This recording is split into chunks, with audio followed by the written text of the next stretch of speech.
You and I need to have a little talk right here because I need to figure out how much you place value in something, because in baseball, I'm a big run differential guy. Right. In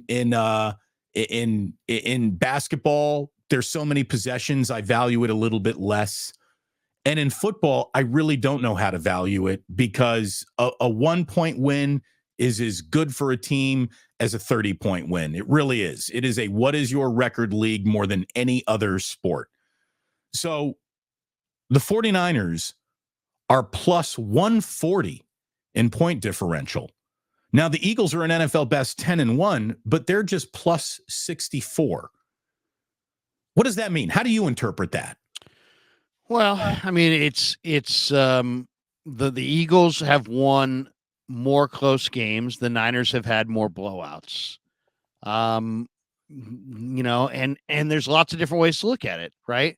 On one hand, you could say the Niners are a bigger, stronger machine because they've got their defense, the combination of their defense allowing points and their offense scoring points, that they're twice as good, more than twice as good as the Eagles. On the other hand, there is something to be said for winning the close, hard-fought games, and I think the Eagles are a little bit more battle-tested than the 49ers, because of the way they've won games.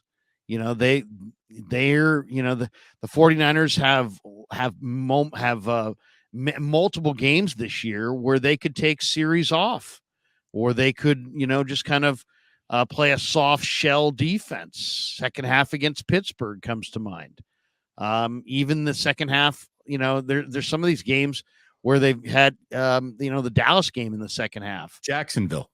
Jacksonville in the second half, where they don't have to go for 4 quarters. So, on one hand, you could say, man, credit the Niners because they have a stronger machine on both sides of the ball and they're more explosive. On the other hand, you could say the Eagles are winning those grimy games and they're more used to winning, the 1-score game. They can play under pressure, probably better than the 49ers.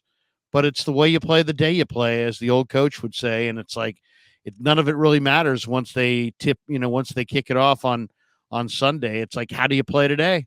And I'll say this. I think, and I've been saying the Niners are going to beat Philly and Philly all year, because I just really feel like the 49ers, part of them saying that, hey, we would have won that game last year had our quarterback not go down, is almost like challenging yourself to be like, well, next time we get a shot at that team, we're going to fire. We're going to fire.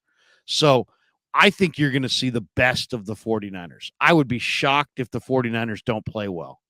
Now, does Philly match them? The bounce of the ball, I'll tell you the one thing that's really kind of disturbing is how few penalties the Eagles produce. They just don't make mistakes. I mean, it seems like every game I watch, give you the penalty breakdown yesterday. 11 penalties for 80 yards for Buffalo, 4 for the Eagles. I didn't think Hercules' crew had a good day yesterday. Well, that's the one that and it sounds like sour grapes, but in reality, one of the most significant plays of the game was this play. And I'm gonna share the screen on this one so people can see this play. This was Buffalo in the red zone. And this was the horse collar? This is the horse collar that wasn't, right? This horse collar never gets called. Okay, here it is. It's 10-7 Buffalo. They're driving to make it 17-7. Second quarter, 1:25 to play in the second quarter. And look at the jersey. Look at the jersey tear right there. But it's not that. It's the second hand that grabs the horse collar on the back end. And not only did the Bills not get this call, they then got the field goal blocked. So they got 0 out of this possession. Well, and look, in a league. Watch this.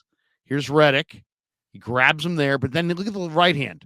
Takes the horse collar, boom, no call. And call at all. You got an official just staring at it. Staring right at it. Staring at it. It's the definition of the horse collar. He grabbed him by the back of his pads with his right hand, pulls the jersey, rips the jersey, but then horse collar off the back, throws him to the ground. No horse collar call. It should have been first and goal from like the 4. And in a league that is right now examining how many backup quarterbacks are playing, and there's too many.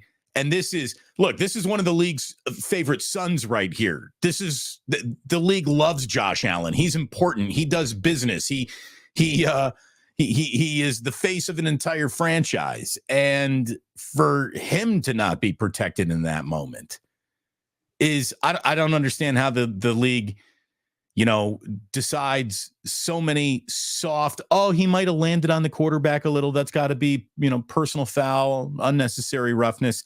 How that isn't determined unnecessary roughness is just, it's inconsistent to the point of insanity. By the way, people who want to rip Shanahan they blocked Hassan Reddick with a backup tight end. Buffalo's trying to block Hassan Reddick with Gabe Davis here. Look at that. Gabe Davis on a reach block. He's not doing a good job there. Larry, that's not textbook right there. Kincaid's on a free release there. Reddick's ripping it to the inside. Now, it looks like it's by design, right? Because they want to move Allen out to the right here. But still, I mean, you're asking Gabe Davis to block Hassan Reddick. I mean, there's a mismatch. Reddick is a speedy guy. So, yeah, I mean, I thought that was a big play in that game right there. If they get the touchdown there. Now, of course, if you watch that game, I think the Eagles turned it over later there, and Buffalo got the ball back and did score a touchdown. So it wasn't like, but who knows the way that would have gone there. Here's what I want for the 49ers game in terms of how it's officiated. I want them to let them fight. I want to let the teams decide this game. I don't want an overly officiated ticky-tack, hands-on jerseys, 2 yards past the release point. I want them to play. I want them to play. And I think that the NFL deserves that game where these two teams are allowed to battle it out. Let's see the amount of holding on Nick Bosa, Chase Young, Hargrave, what they're allowed to get away with. That is way too physical an offensive line to have just 4 penalties called on it all day long. But hey, maybe that's hometown Philadelphia cooking. I'll tell you one other thing, Damon, is that at halftime of this Buffalo-Philly game, Jalen Hurts, 4 of 11, 33 yards, an interception, and a fumble.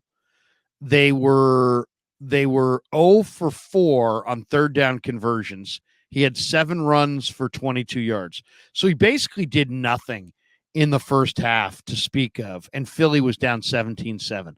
What I want to see in this game is I want to see Shanahan keep the gas pedal down, even if the Niners get up in the first game or in the first half.